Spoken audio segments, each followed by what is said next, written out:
নমস্কার বন্ধুরা, সুস্মিতার রান্নাঘর স্লাইস অফ লাইফে আরও একবার আপনাদের সকলকে স্বাগত জানাই।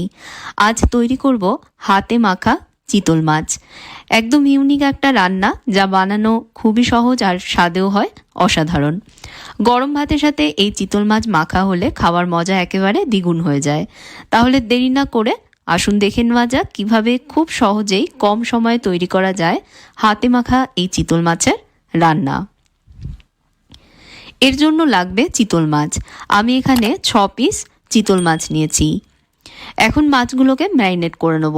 সেই জন্য আমি মাছের বাটিতে দিচ্ছি স্বাদ মতো নুন, 1 চামচ দিয়ে দিচ্ছি হলুদ গুঁড়ো, 1 চামচ লঙ্কা গুঁড়ো, ঝাল লঙ্কা আর কাশ্মীরি লঙ্কা, 2 ধরনের লঙ্কা গুঁড়ো এখানে মেশানো রয়েছে।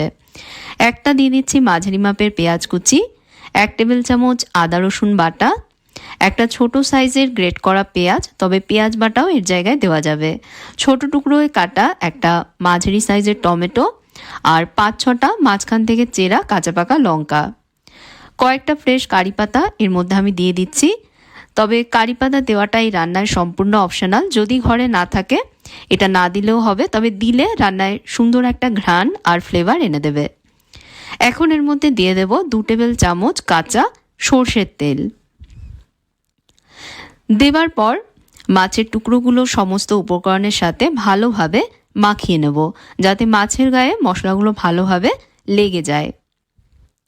খুব সহজ একটা রান্না বন্ধুরা। আমি চিতল মাছ দিয়ে রান্নাটা করে দেখাচ্ছি, তবে অন্য বড় মাছ যেমন বোয়াল, ভেটকি, ম্যাকরেল, পাবদা, পমফ্রেট এসব মাছ দিয়েও কিন্তু একইভাবে রান্নাটা আপনারা করতে পারেন।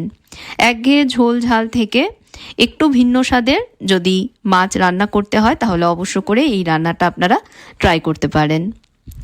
তো মাছে মশলা মাখিয়ে নিয়ে মাছগুলোকে দেখুন আমি ম্যারিনেট করে নিয়েছি। এখন একটা কড়াইতে আমি 2 চামচ সর্ষের তেল গরম করে নিচ্ছি।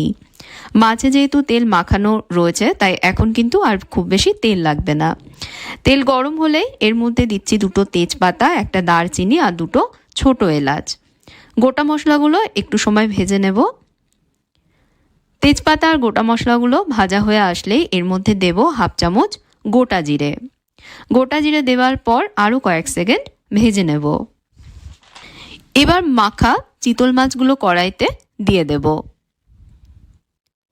বাটিতে মশলা লেগে আছে, তাই বাটি ধুয়ে এর মধ্যে আমি অল্প একটু 2 চামচ মতন জলও দিয়ে দিলাম। এখন কড়াইতে মাছের টুকরোগুলো একটু সাজিয়ে দিয়ে কড়াইটা ঢেকে দেব। ঢেকে দিয়ে মাঝারি আছে মাছের একটা সাইড ভাজা হতে দেব। 3-4 মিনিট এভাবে রান্না করবার পর মাছের টুকরোগুলো উল্টে দেব। উল্টে দিয়ে মাছের অপর সাইডও একইভাবে ভেজে নেব। আর টুকরোগুলো সাবধানে উল্টাতে হবে, কারণ চিতল মাছ নরম হয়, তাই যাতে না ভাঙে সেজন্য খুব সাবধানে উল্টাতে হবে। মাছগুলোকে এভাবে উল্টে দেবার পর কড়াইটা আবারও ঢেকে দিয়ে লো মিডিয়াম আঁচে অপর সাইডও ভেজে নেব।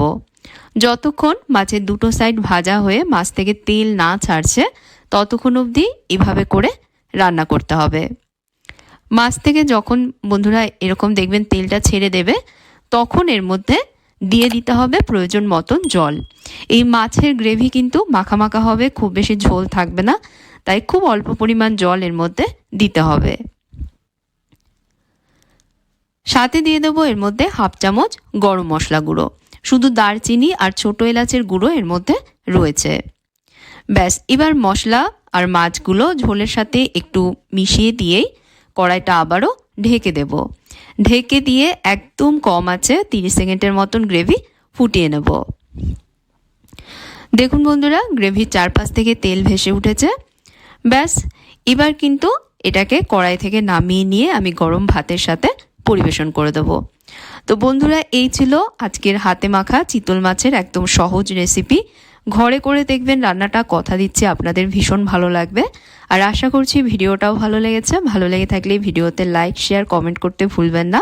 চ্যানেলে অবশ্যই সাবস্ক্রাইব করবেন, সাথে ফেসবুক পেজেও আমায় ফলো করবেন। তাহলে আজকের মতন বিদায় নিচ্ছি। আপনারা ভালো থাকবেন, ভালো রাখবেন। ধন্যবাদ।